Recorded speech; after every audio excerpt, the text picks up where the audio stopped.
कोई शंकर का विरल भक्त, शिव का उपासक, शंकर का गुणगान आनंदमय करने वाला। हम तो यहाँ तक मेरी जीजियों से कहेंगे, तुम्हारे घर के नजदीक में कोई शंकर का मंदिर होना। ओ मेरी बहनों, मेरी जीजियों, मेरे जीजाओं, मेरी बेटियों, बेटाओं, तुम्हारे नजदीक में अगर शंकर का मंदिर हो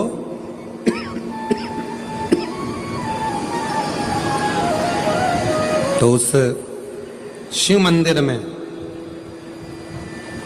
सोमवार के दिन, प्रदोष के दिन यदि कुछ लोग एकत्रित होते हों, भजन करते हों, कीर्तन करते हों, कुछ नहीं तो अपने घर से एक बाल्टी में पानी भरकर उनको पिला कर आ जाया करो। पानी नहीं हो तो थोड़ी खड़ी शक्कर ले जाया करो, थोड़ा गुड़ ले गए, उनका मुख झूठा करा दिया करो। क्यों?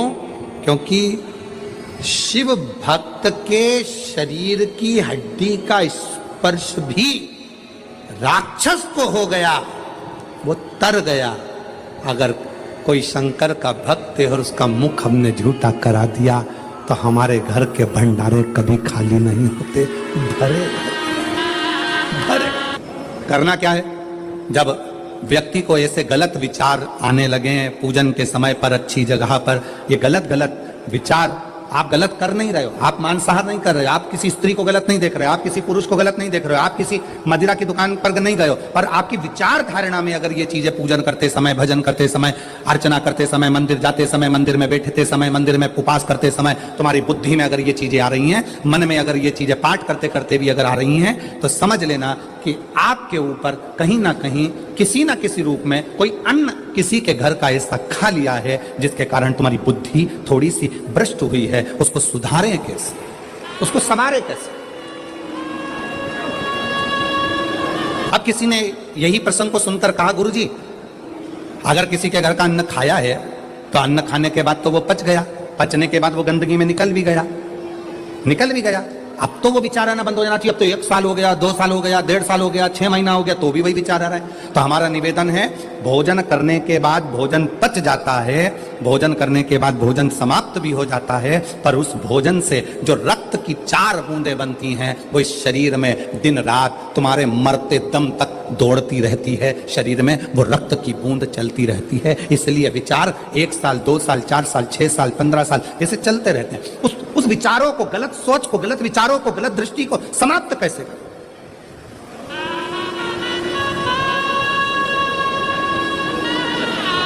राजा चित्ररथ का चरित्र कर, तब राजा चित्ररथ ने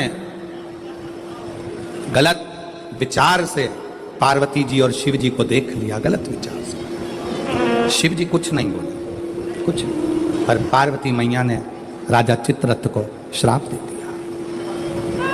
श्राप। तो शिव जी का इतना बड़ा उपासक होकर, शंकर भगवान का इतना बड़ा भजन करने वाला, इतना भक्ति में डूबने वाला, इतना स्मरण करने वाला राजा चित्ररथ, तू शिव जी का इतना उपासक होने के बाद भी तूने माता और पिता को गलत भाव से देखा है, इसलिए तुझे असुर बनकर जन्म लेना पड़ेगा, राक्षस बनकर। फिर वो चित्ररथ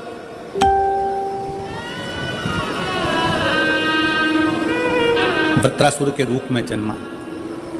क्या नाम हुआ था उसका? वृत्रासुर, जिसको इंद्र ने मारा था दधीचि ऋषि की अस्थियों से। गलत विचार। क्या करा जा?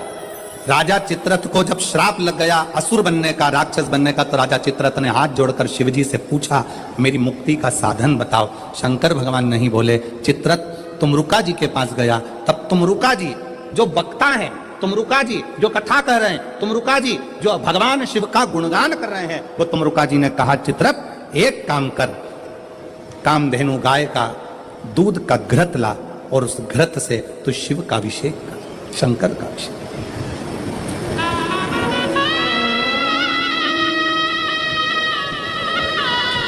मेरी जीजियों, मेरे जीजाओं, मेरी बेटियों, बेटाओं, मेरी माताओं, मेरे भाई, मेरे बांधव, अपने को भी अगर गलत विचार आते हो, पूजन के समय पर पाठ करते करते गलत जगह पर अपना मन जा रहा हो, तो 5 प्रदोष एक कटोरी में 1 चम्मच घी, गाय का, देसी गाय का 1 चम्मच घी, 1 चम्मच भी ना हो तो आधी चम्मच घी, आधी चम्मच भी अगर घर में ना हो तो 2 बूंद घी, 2 बूंद भी ना हो तो देसी गाय का 1 बूंद घी अपनी हथेली में मध्य में लगाकर, जो शंकर भगवान का, भगवान शिव जी का जो शिवलिंग होता है, उस शिवलिंग के ऊपर के भाग पर अपनी हथेली को रखकर, और जो अशोक सुंदरी वाली जगह है उस जगह पर अपनी हथेली का घर्षण करना चाहिए। लगभग 5 प्रदोष अगर आपने कर लिया तो निश्चित है आपकी बुद्धि में कभी गलत विचार पूजन करते समय आएगा ही नहीं, और गलत दृष्टि की ओर जाओ।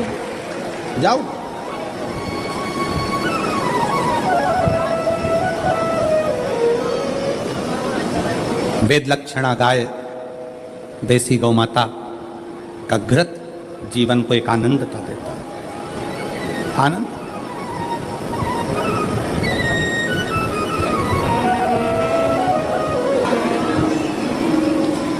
गौ माता का, देसी गाय का घृत, वेद लक्षणा गाय का 1 बूंद घृत हाथ की हथेली पर लगाकर शिवलिंग के ऊपर और अशोक सुंदरी की जगह पर घर्षण करने से जो गलत विचार, गलत सोच, गलत दृष्टि, गलत भाव, ये समाप्त हो जाता है, समाप्त। ये 3 समय एक ऐसा समय है, मान लो सुबह यदि आपको समय ना मिले भगवान शंकर का गुणगान करने के लिए, मान लो दोपहर का समय ना मिले शंकर भगवान का गुणगान करने के लिए, तो शिव पुराण कहती है जब सूर्य डूब रहा हो, प्रदोष काल का जब समय हो, तब उस शंकर का गुणगान करो तो सारी जिंदगी तुम्हें किसी के आगे हाथ नहीं फैलाना पड़ेगा। भगवान भोलेनाथ स्वयं तुम्हें उतना प्रबल वैभवपति बना। कितना सुंदर कहा है। जब जिंदगी बहुत संघर्ष में चल रही हो, बहुत दुख का जीवन चल रहा हो, बहुत कष्ट का जीवन चल रहा हो, बहुत कष्टमय जीवन चल रहा हो, तब शमी के 5 पत्ते, शमी के 5 पत्ते, एक दुर्वा के साथ 1 अक्षत चावल का 1 दाना, वो भी हल्दी में भिंगोया हुआ हो या केसर में भिंगोया हुआ हो, शमी पत्र 5, 1 दुर्वा, 1 चावल का दाना, जो दिल से, हृदय से बेलपत्री के वृक्ष के नीचे पार्थिव लिंग का निर्माण कर कर, मट्टी का शिवलिंग बनाकर, प्रदोष काल में मतलब शाम के समय पर शिवलिंग बनाकर उस पे जल चढ़ाकर, जो ये 5 शमी का पत्र, 1 दुर्वा और 1 चावल का दाना अपनी कामना कर कर, जो दुख चल रहा है बाबा से विनय कर कर 1-1 पत्ता जब समर्पित कर दे, फिर 1 दुर्वा समर्पित कर दे, फिर 1 चावल का दाना समर्पित कर दे और बाबा का वहीं पर पुनः विसर्जन कर दे, 3 महीना तो जाने दो, 15 दिन के अंदर वो दुख कटता जरूर है, चाहे कोई भी दुख, किसी भी तरह का दुख क्यों हो। मेरे मंदिर में शिवरात्रि के दिन तूने दीप लगाया, प्रकाश करा, मेरे शिवालय में तूने प्रकाश करा, मैं तुझे वर देता हूं, कुबेर के सिंहासन पर तू बैठे। ऐसे एक बेलपत्र के वृक्ष की परिक्रमा करने वाले को हजारों अश्वमेध यज्ञ का फल प्राप्त हो जाता है, हजारों अश्वमेध यज्ञ का फल प्राप्त हो जाता है। उसी तरह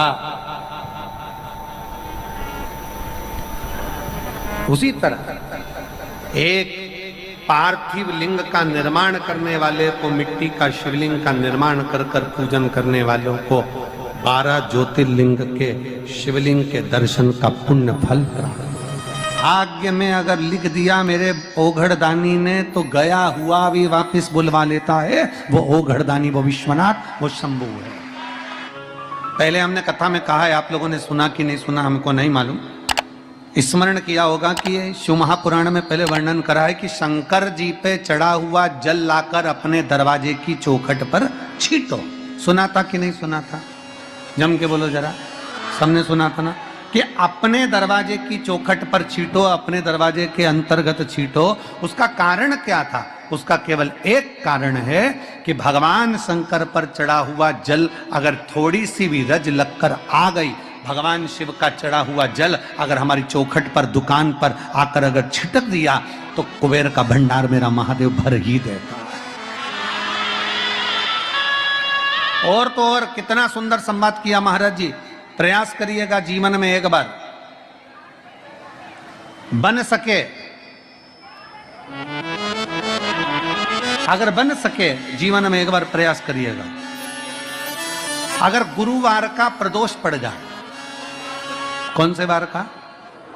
गुरुवार का प्रदोष पड़ जाए, बृहस्पतिवार का यदि प्रदोष पड़ जाए तो प्रदोष के दिन, प्रदोष काल में, प्रदोष के दिन, प्रदोष काल में किसी शिवालय में जाएं, शंकर के मंदिर में जाएं, एक ही दिए के अंदर एक फूल बाती, कैसी बाती है? फूल बाती, और उसी दिए के अंदर एक लंबी बाती, दो बाती। कौन सी बाती हैं? जम के बोलो जरा। एक फूल बाती, एक लंबी बाती, दो बाती। एक ही दिए के अंदर फूल बाती, लंबी बाती दोनों रख लें। थोड़ा सा घृत की बातियां, तेल की बाती नहीं, घी की बाती रखें, और दोनों बातियां उसमें रखकर 3 बेलपत्र भगवान शंकर के मंदिर में लेकर जाएं। दिए को भी प्रज्वलित नहीं करना है। पहली बेलपत्र नंदीश्वर की जो ऊपर का भाग होता है, जिसको हम शिव तत्व भाग कहते हैं, नंदी के पीठ पर एक भाग होता है जिसको शिव तत्व भाग कहा जाता है, वो नंदी की पीठ पर जो भाग है वहां पर एक बेलपत्र समर्पित करें। दूसरा बेलपत्र आप जो माता पार्वती जी का, जैसे ये शिवलिंग है और ये गोल भाग है, ये माता पार्वती जी का हस्तकमल है, तो माता पार्वती जी का जो हस्तकमल है, इस हस्तकमल पर कहीं पर भी एक बेलपत्र आप समर्पित कर दें। और तीसरे नंबर की जो बेलपत्र है, तीसरे नंबर की जो बेलपत्र है वो भगवान शंकर पर समर्पित कर दें। जो दिया आप लेकर गए हो मंदिर में, उसी दिए को नंदी और महादेव इन दोनों को दर्शन कराते हुए अगर मंदिर के अंदर लगाने दें दिया तो ठीक है, ना लगाने दें तो दीप को बीच में बस स्पर्श कराकर भले बाहर जाकर लगा दो, पर प्रयास करो वो दीप, वैसे तो बीच में नंदी और शिव के मध्य में वो दिया स्पर्श होना चाहिए। जैसे ये नंदी है और ये शिव है, तो इसके मध्य में दीप स्पर्श कर ले, भले उसको जलाने ना दे, पर स्पर्श मात्र कर कर अगर आपने एकांत में कहीं पर भी ले जाकर लगा दिया, उस दीप को जला दिया, तो गया हुआ कितना भी करोड़ रुपया हो, वो धीरे धीरे कर कर गया हुआ धन हमारा वापस आता ही है। कोई खाकर भी बैठ गया तो देगा जरूर, वो धन आएगा जरूर, कैसे भी आएगा, पर अपनी संपदा वापस। जिंदगी की मान लो अगर कोई ऐसी घड़ी आ जाए, आज विश्वनाथ जी की धरा से ये बात लेकर जा रहे, कभी मान लो ऐसी घड़ी आ जाए कि इतना बड़ा दुख सामने आकर खड़ा हो गया, कोई निर्णय नहीं निकल रहा उस दुख का। शिव पुराण कह रही है, भगवान शंकर का पावन चरित्र कह रहा है, बहुत बड़ी विषमता में फंसे हुए, बहुत बड़ी समस्या में गिरे हुए हो, बहुत तकलीफ घर में चल रही है, बहुत कष्ट है, तब कारकोट सर्प की यह कथा कहती है, कारकोटेश्वर महादेव की कथा कहती है कि 12 बेलपत्र, कितनी बेलपत्र? 12, 4 गड्डियां 3-3 बेलपत्र की बनी, और 12 बेलपत्र अशोक सुंदरी वाला जो स्थान होता है, सबको मालूम है ना अशोक सुंदरी का स्थान? अशोक सुंदरी वाला जो स्थान होता है, वो 12 की 12 बेलपत्र की 4 जो गड्डियां हैं, वो गड्डियों को 4 बेलपत्र का जो क्रम है, वो पूरी गड्डियों को, तीनों चारों को ले जाकर शंकर भगवान के उस सुंदर अशोक सुंदरी वाली जगह पर केवल महीने की, किसी भी महीने की 2 प्रदोष आप अपने हृदय से बाबा की अशोक सुंदर वाले स्थान पर समर्पित कर कर 1 लोटा जल शिव जी को उत्तर की ओर मुख कर कर समर्पित करें। कारकोटेश्वर महादेव का नाम लेकर समर्पित करिए।